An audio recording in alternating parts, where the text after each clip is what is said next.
Well, President Trump said that he would consider opening back up insane asylums as he aims to clean up the streets of major American cities. Now, on the one hand, that sounds reasonable when you think about how California has absolutely abandoned its homeless population to live in the most inhumane conditions. I was reminded, as I was thinking of this, of an interview we did about 2 years ago with a homeless advocate and a mother of an addict. Her name was Jackie Berlin. You may remember this. She told us this story that has haunted me ever since. And I've thought to myself, what do we do? And as a parent, how can you hear this story and not want to do something about it? Listen. I was with a friend. We were trying to find someone on the streets for a family member who lives out of state and was looking for them for a while. We happened to find the person. He was naked. He's very mentally ill, and he had a box of cereal, and he was eating the cardboard rather than the cereal. And we called the police because we were hoping he could get some services. And they asked him, he didn't know what his name was. He thought he was God. And they said that he wasn't hurting himself or hurting anyone else. So they were just going to leave him where he was at. Okay, naked on the cold streets of San Francisco. Imagine how haunting that is as a mother.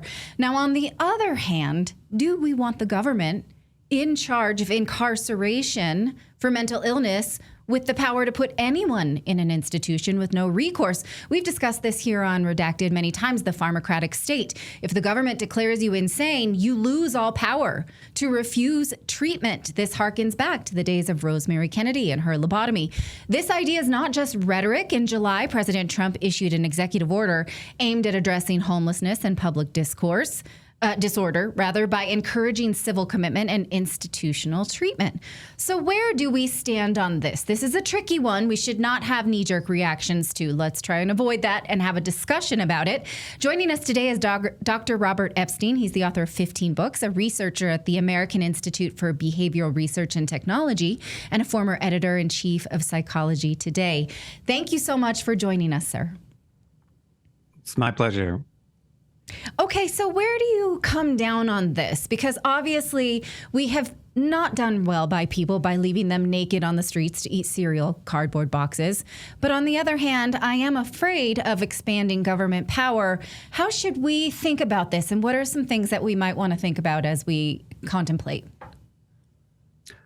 Well, I think you summed it up beautifully just a couple of minutes ago when you said this one is tricky. It is tricky. We used to have 500,000 beds in mental institutions for people with mental disorders, and now we have about 40,000. It was actually during the Kennedy administration in the early 1960s, speaking of Rosemary Kennedy, who was instrumental in ending the mental institution frenzy, I guess you could call it, because the people in those institutions were often very, very much abused, and they were not being helped very much. And the concept was, let's get them out of there. Let's get them around normal people. Let's get them outpatient care. Let's get to the root of the problems. So these are very ambitious goals, obviously. Have they been met? Not very well. No, so I guess we did not do that by letting them. No. Right.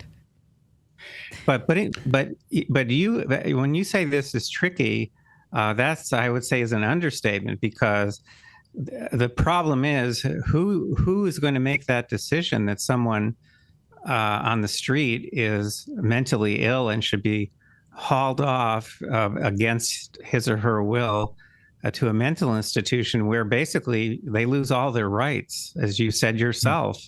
And do we want a country like that in which potentially millions of people, 1% of the population in many places like Los Angeles is on the street? Do we want to give that kind of power to the government? I don't. I think we should go back to the very ambitious goals that that people had years ago when they shut down these institutions. Get to the root of the problem. I remember I interviewed for a show I had. I interviewed Laura Bush, President George W. Bush's wife, who was a mental health advocate, and she'd actually written a book on this subject. And she was saying, and I'm saying now, let's go back to those ambitious goals. Let's get to the root of these problems. Let's get people outpatient treatment. Let's provide places for them where they can get off the street besides criminalizing them and sending them to jail. So in other words, let's create more housing for them. That's a way to get them off the street. It's just to create more housing for them. But what Trump is saying, I find very worrisome, because we're talking about trying to recreate 500,000, 1 million or more beds. So that's a multi-billion-dollar project that would take years. And again, it would put homeless people into a very, very dangerous situation. Would put all of us into a dangerous situation, because you would be empowering somebody or other, maybe the police, to make a judgment and say this person is mentally ill, and haul them off and lock them up and then take away their rights. But yeah, it's like two extremes, right? Because we don't want to see, you just drive down the streets of Los Angeles, drive down Kensington Avenue in Philadelphia, or I was just in Philly yesterday, and I just saw a guy just like standing there, like digging through, looking for like cigarette butts underneath a tree, and just, like who's going to make that assessment in these cities? That's one extreme, or they just let them just live, in these liberal cities, just like let them walk the streets. Can we learn anything from the Portuguese drug model? Famously in Portugal, of course, they decriminalized drug abuse there and got them the help that they needed, and it's been a model for the world. Is there anything to learn from the Portugal model as it relates to homelessness? Well, it's not just Portugal. There are other countries, including England, where they provide housing for people who need housing, no matter what their condition. And so you end up with very few people on the streets. Do we do that? No, we do not do that. That's a pretty good start. So looking at other countries like Portugal or other European countries, which in figuring out what they do, maybe that's where we should start. And I think the bottom line is it starts with having housing available for people who are on the streets, so they don't have to be on the streets. I'll give you a statistic here, which is very frightening. We talk about crimes committed by people who are homeless. They're mainly nonviolent crimes. They're usually arrested for things like loitering. But the rate at which homeless people are murdered, for example, in San Diego, where I am right now, is 20 times the rate at which housed people are murdered. 20 times the rate of murder of homeless people. So they're very much in danger by being on the streets, either because of mental illness. In fact, a lot of them are not mentally ill. They've just gotten out of jail and can't find a job because of their history. And so a lot of them are just ex-cons who are on the street. The first and foremost, we need to provide housing, and not in mental institutions, just very basic housing. A lot of countries consider that a right. We do not. And that's one of the main reasons we have so many people on the street.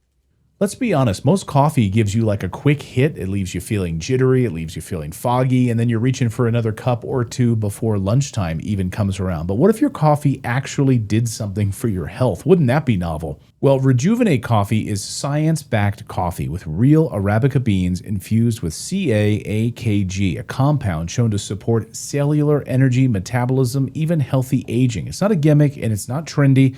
It's built for people who take their health seriously, who want to show up with focus and strength every single day. If you care about how you feel and how you feel 10 years from now, this is your coffee. So go to 1775coffee.com and use the code REDACTED right now to order your Rejuvenate coffee today. Fuel your body, protect your future, Rejuvenate. We're able to house illegal immigrants in America, though. That's been great in Chicago and New York City and spend money there. Now, something that bothers me a lot is the expanding definition of mental illness. And it bothers me because of the social contagion element when you see the royal family telling everybody that they're not that mental health is the biggest concern. You don't feel good. You have mental health issues. Let's destigmatize it. What I see, because I've read the work of Thomas Saz, is the government convincing us, as he warned about, that there is no difference between discomfort and disease. And what happened then is that we have a larger and larger population on mental drugs, on psychosis or drugs for mental discomfort. That worked well for insurance companies because they didn't have to pay for institutions.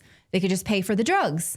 And then it again expands the power of the government, pharmaceuticals, and doctors. Is there any way to put that horse back in the barn now that we have such a large population of people who think they have mental illness? Well, let me surprise you here. I'm going to attack my own profession because you didn't mention the mental health profession itself.